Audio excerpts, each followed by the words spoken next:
और आइए सीधा रुख करते हैं वेबिनार का, जिसे संबोधित कर रहे हैं प्रधानमंत्री नरेंद्र मोदी। कि सरकार से ज्यादा आप लोग 2 कदम और आगे और 2 तेजी से जाने के मूड में हैं।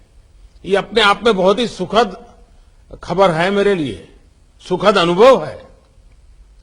और मुझे विश्वास है कि आज की इस चर्चा में भी हम लोगों की कोशिश ये है कि देश का बजट और देश के लिए पॉलिसी मेकिंग सिर्फ सरकारी प्रक्रिया बनकर ना रहे, देश के विकास से जुड़े हर स्टेक होल्डर्स का इसमें इफेक्टिव एंगेजमेंट हो।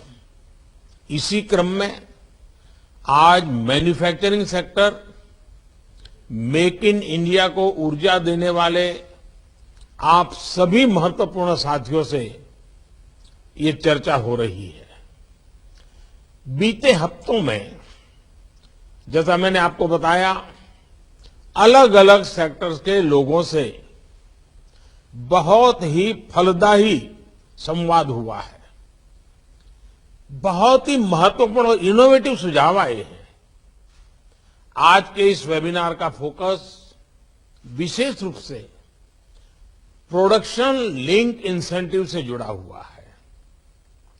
साथियों, बीते 6-7 सालों में अलग अलग स्तर पर मेक इन इंडिया को प्रोत्साहित करने के लिए अनेक सफल प्रयास किए गए हैं।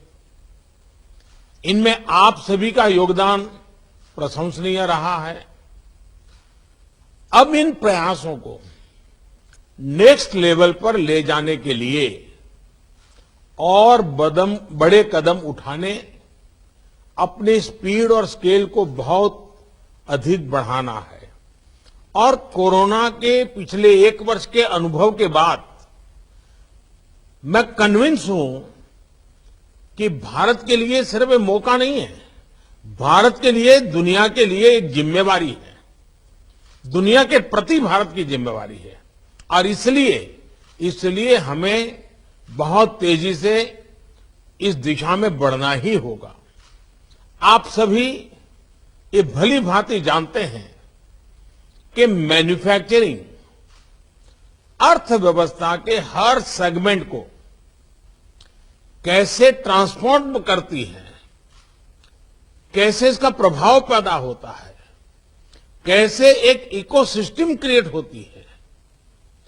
हमारे सामने दुनिया भर से उदाहरण हैं जहां देशों ने अपनी मैन्युफैक्चरिंग कैपेसिटीज को बढ़ाकर देश के विकास को गति दी है। बढ़ती हुई मैन्युफैक्चरिंग कैपेबिलिटीज देश में एम्प्लॉयमेंट जनरेशन को भी उतना ही बढ़ाती है। भारत भी अब इसी अप्रोच के साथ बहुत तेजी से काम करना चाहता है, आगे बढ़ना चाहता है। इस सेक्टर में हमारी सरकार मैन्युफैक्चरिंग को बढ़ावा देने के लिए एक के बाद एक लगातार रिफॉर्म्स कर रही है। हमारी नीति और रणनीति हर तरह से स्पष्ट है। हमारी सोच है मिनिमम गवर्नमेंट, मैक्सिमम गवर्नेंस। हमारी अपेक्षा है zero effect, zero defect. Bharat की कंपनियां और भारत में की जा रही मैन्युफैक्चरिंग को ग्लोबली कॉम्पिटिटिव बनाने के लिए हमें दिन रात एक करना होगा। हमारी प्रोडक्शन कॉस्ट, प्रोडक्ट्स की क्वालिटी और एफिशिएंसी ग्लोबल मार्केट में अपनी पहचान बनाए, इसके लिए हमें जुटकर काम करना होगा। और हमारी प्रोडक्ट यूजर फ्रेंडली भी होनी चाहिए, टेक्नोलॉजी में मोस्ट मॉडर्न होनी चाहिए, एफोर्डेबल होनी चाहिए, लंबे समय तक सस्टेन करने वाली होनी चाहिए। कोर कॉम्पिटेंसी से जुड़े सेक्टर्स में कटिंग एज टेक्नोलॉजी और इन्वेस्टमेंट को हमें ज्यादा से ज्यादा आकर्षित करना होगा और निश्चित तौर पर इसमें इंडस्ट्री के आप सभी साथियों की सक्रिय भागीदारी भी उतनी ही आवश्यक है।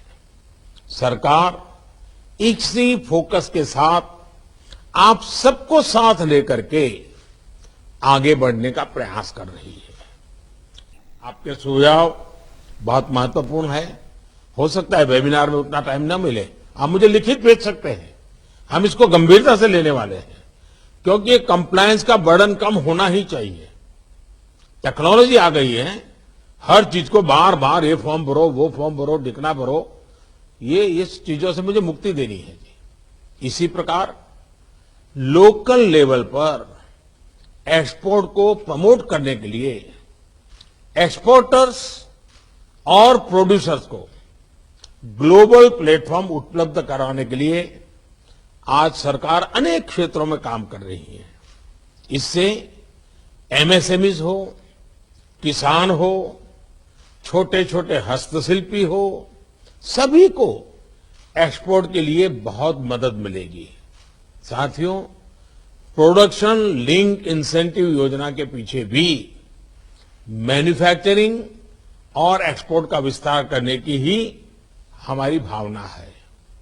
दुनिया भर की मैन्युफैक्चरिंग कंपनियां भारत को अपना बेस बनाएं और हमारी घरेलू इंडस्ट्री, हमारे एमएसएमईज की संख्या और सामर्थ्य का विस्तार हो, इस सोच के साथ हम इस वेबिनार में कॉन्क्रीट योजनाओं को अगर रूप दे सकते हैं तो जिस फिलॉसफी को लेकर के बजट आया है वो परिणामकारी सिद्ध होगा। इस योजना का मकसद अलग अलग सेक्टर्स में भारतीय उद्योगों की कोर कॉम्पिटेंसीज और एक्सपोर्ट में ग्लोबल प्रेजेंस का दायरा हमें बढ़ाना ही होगा। सीमित जगह पे, सीमित देशों में, सीमित आइटम लेकर के और हिंदुस्तान के 2-4 कोने में से ही एक्सपोर्ट, ये स्थिति हर प्रकार से बदलनी है। हिंदुस्तान का हर जिला एक्सपोर्ट में क्यों ना हो, दुनिया का हर देश भारत से इंपोर्ट क्यों न करता हो, दुनिया के हर देश में, हर इलाके में क्यों ना हो, हर प्रकार की चीजें क्यों ना हो। पहले की योजनाओं और मौजूदा योजनाओं में आपने भी एक स्पष्ट अंतर देखा होगा। पहले इंडस्ट्रियल इंसेंटिव्स एक open ended input based subsidies का प्रावधान होता था। अब इसको एक कॉम्पिटिटिव प्रोसेस के माध्यम से टारगेटेड परफॉर्मेंस बेस्ड बनाया गया है।